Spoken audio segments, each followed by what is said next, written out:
Interessante. Aproveitando esse fato de que você citou, olha, Abraão era muito rico, mas segundo a Bíblia, Salomão é o mais rico que já existiu. Uhum. Uma vez a revista Forbes fez um ranking onde eles queriam ver quem era o mais rico da história. E nesse ranking você tinha personagens históricos memoráveis como Cleópatra, Júlio César. Eu não me lembro se o Salomão estava no ranking, mas o que ficou em primeiro, segundo os dados da Forbes, atualizados até a época, por inflação, etc., né, o patrimônio foi trazido, corrigido, era o John Rockefeller. Aí você pensa, caramba, de todo mundo que já existiu é o John Rockefeller. Só que sempre que tem um comentário desse tipo, aí o pessoal que é religioso entope lá os comentários falando, isso tá errado, porque segundo a Bíblia, Salomão foi o mais rico que já existiu. Qual era a riqueza do Salomão? Porque eu entendo o seguinte, a Bíblia, que já foi escrita há muito tempo, fala que ele era o mais rico que já existiu. O que não quer dizer que vai ser o mais rico que Pra existirá sempre, na né? história. Exatamente. Mas qual era o tamanho dele pra gente poder comparar com o tamanho das fortunas assim? Tem como a gente quantificar? Porque não tinha moeda, mas já tinha ouro, tinha mercadoria. Tem coisa que não é quantificável também, né? Qual é o valor de ter um exército pessoal? Porque se for por isso, acho que o Putin é o mais rico do mundo hoje. A questão do exército eu citei no caso de Abraão, Sim. que não era monarca. E o Salomão era. E o Salomão era. Então o Salomão ter um exército é redundante. É como o presidente da República tem um exército. Agora o Elon Musk ter um exército é diferente, né? Agora, eu vou surpreender você. O Salomão tinha toneladas de ouro, o Templo de Jerusalém foi feito e tudo mais, mas diferente do que muita gente pensa, em termos econômicos, Salomão não era o mais rico do mundo. Mas como, Rodrigo? Você está indo contra a Bíblia? Não era.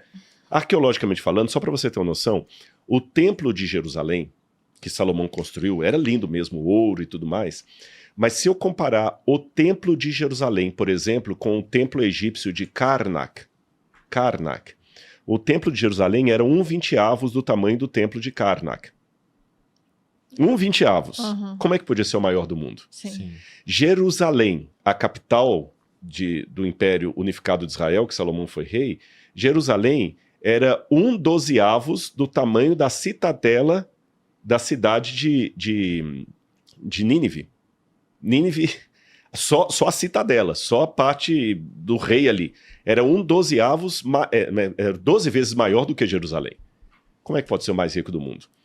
É que na cultura do Oriente Médio, a riqueza, ela não é medida só pela quantidade de objetos que você possui.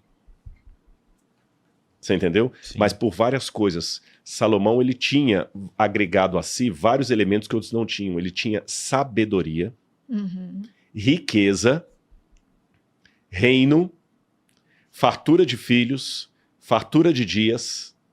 Então são vários elementos. É porque a Forbes... Quem sou eu para criticar a Forbes, ainda mais não está na minha área, mas a Forbes, ela dá uma visão quantitativa de riqueza. Sim. Perfeito. É o que eles fazem. Você entendeu?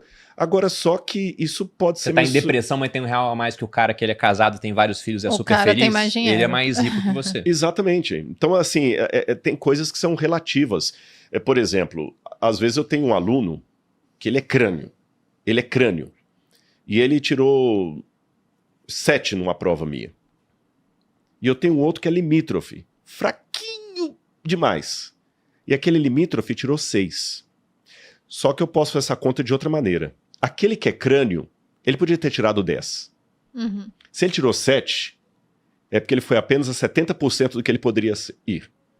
Aquele fraquinho, com muito esforço, tiraria 2. Mas se ele tirou 6, ele multiplicou a capacidade dele muito mais. Então, proporcionalmente falando, é relativo. Eu posso ter doutorado, mas se eu estiver na floresta amazônica, quem que é o doutor ali? É o índio, é aquele que sabe virar ali. Meus doutorados não servem nada. Então a gente tem que fazer essa conta. Nesse aspecto, Salomão foi mais rico, principalmente pelo seguinte: desses todos que a Forbes apresenta, quem deixou um legado que até hoje está ecoando pelo mundo? Sim. O Salomão deixou. Quer um exemplo? Eu vou ler 2 passagens dele aqui para você. Provérbios capítulo 13, versículo 11. 2.900 anos de existência isso aqui, olha como é que é atual. A riqueza obtida com facilidade, essa diminui. Mas quem ajunta pelo trabalho, esse a vê aumentar. Olha que conselho brilhante para um pai hoje rico que tem filhos que serão os herdeiros. Sim. Se você dá a riqueza muito facilmente, ela vai ser dilapidada, provavelmente. Com certeza. E olha, o que a Bíblia falou, eu confirmo hoje, só pegar jogo da Loto. Pega os que ganharam Sim. na loteria e faça uma pesquisa sobre eles.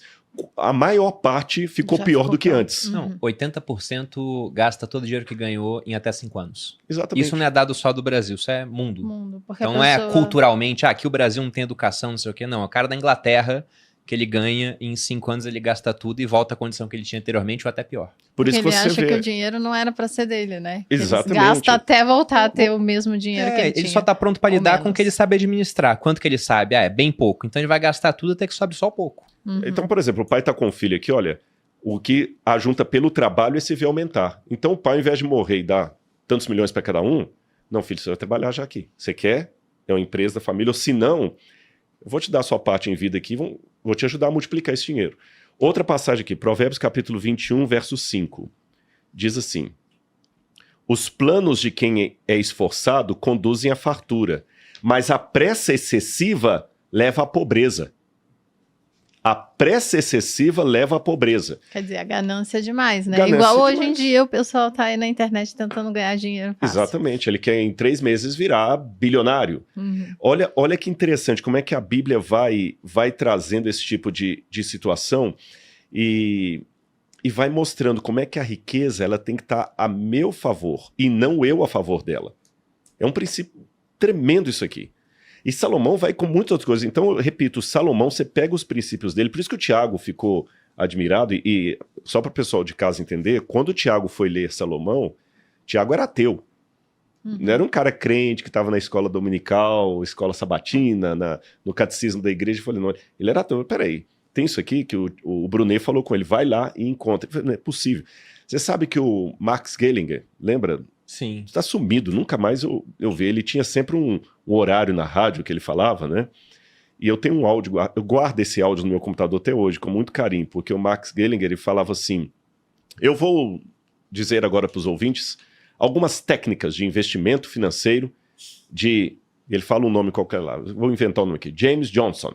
Eu já ouvi esse áudio. Já ouviu, né? Já. Ele fala, aí ele dá critérios, então é isso aí, gostaram? Só quero me desculpar com os rádio ouvintes, não existe nenhum J. Johnson, eu o inventei.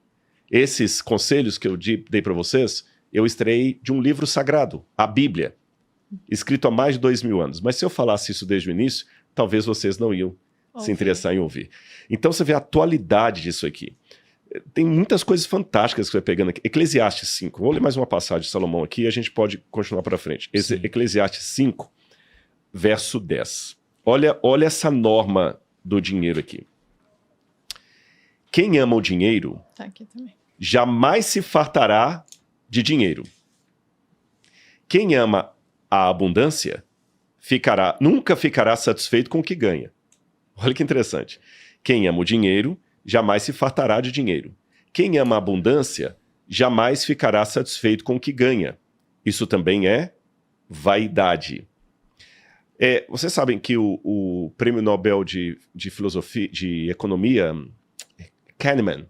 Daniel Kahneman. Faleceu há pouco tempo. Ele falou na época que ele usou aquele mesmo princípio do paradoxo. Estou tentando lembrar o nome do teórico aqui, que é a área sua. O paradoxo que a pessoa, quanto mais dinheiro ela tem, não significa que ela vai ser mais feliz. Sim, o pessoal fala que depois de um tempo as pessoas mostram que você tem só ganhos marginais decrescentes. Aham. Então, quanto mais Easterlin. dinheiro, uma hora Richard você chega Easterlin. ponto. O paradoxo Easterlin, exatamente, você decifrou bem. Então nós temos o Kahneman, o paradoxo de Easterlin, dizendo o seguinte, não adianta, que eles fizeram testes em vários países. Eu sei, eu trabalho com método científico, eu sei que isso foi questionado por outros Sim. artigos. Uhum. Outros artigos falaram, não, eles estavam errados, porque a gente viu que em países ricos e tal, mas agora, recentemente, já tem outro artigo já refutando o artigo que refutou o paradoxo. Dizendo que não, na verdade, o dinheiro tem um limite, mas o que dá o desconforto é quando não há igualdade de distribuição de renda. Talvez uma pintadinha até meio socialista aí, né? É verdade. Eu senti isso. De qualquer maneira, o que a gente pode ver pela Bíblia? Você tem que amar as pessoas. O dinheiro, a riqueza, a finança tem que ser um meio, não um fim. Por que a Bíblia fala que amar o dinheiro é pecado? Porque o dinheiro não é uma pessoa. O dinheiro tem que ser algo para me servir. não um Deus a quem eu sirvo. E quem amar o dinheiro, ele nunca vai ficar satisfeito. Você que gosta de filosofia já deve ter lido Arthur Schopenhauer. Já li aquele Como Vencer uma Discussão Sem Ter Razão, né? Tem esse, mas tem um outro dele aqui, vou tentar lembrar o nome aqui, A Arte de Pensar, que ele dizia o seguinte: a vida é a constante oscilação entre a ânsia de ter e o tédio de possuir. A pessoa tem, mas se ela não estiver bem consigo mesma, não adianta, vai ser pior. Como é aquela outra frase, amor? Como são tristes as pessoas que com muito esforço conseguem algo. Ele questiona isso, ele parafraseando o que ele diz aqui, ele diz: como é triste a vida de alguém que com muito esforço conquista algo que com mais esforço ainda deverá possuir. Ou seja, o John trabalha aqui comigo, ele tem o plano de comprar um carro novo. Ele tem um Palio, ele quer um Corolla. Aí ele vai, economiza pra caramba da renda dele, troca o Palio pelo Corolla. Vitória? Talvez, né? Porque agora o Corolla, o IPVA é mais alto, a manutenção é mais cara, o estacionamento, antes ele parava na rua, vai querer pagar agora um estacionamento coberto. Sem contar ele que vai ele não gastar mais com seguro. Usufruir aquilo porque ele tem medo de perder. Não digo nem o medo, ele pode até usufruir, mas o ponto é, como ele vai ter mais gasto e a mesma renda, ele ficou mais pobre. Ele tem um item mais caro, mas ele tá mais pobre. Não foi uma boa escolha, John. Se bem que é aquele negócio, né? Alguém também, pra gente não cair também na demonização do dinheiro, sim, alguém falou o seguinte: dinheiro também deprime, mas é melhor chorar dentro do BMW do que dentro do ônibus. Com certeza, lotado. Melhor chorar em Paris do que, né? Melhor chorar em Paris do que no metrô de São Paulo.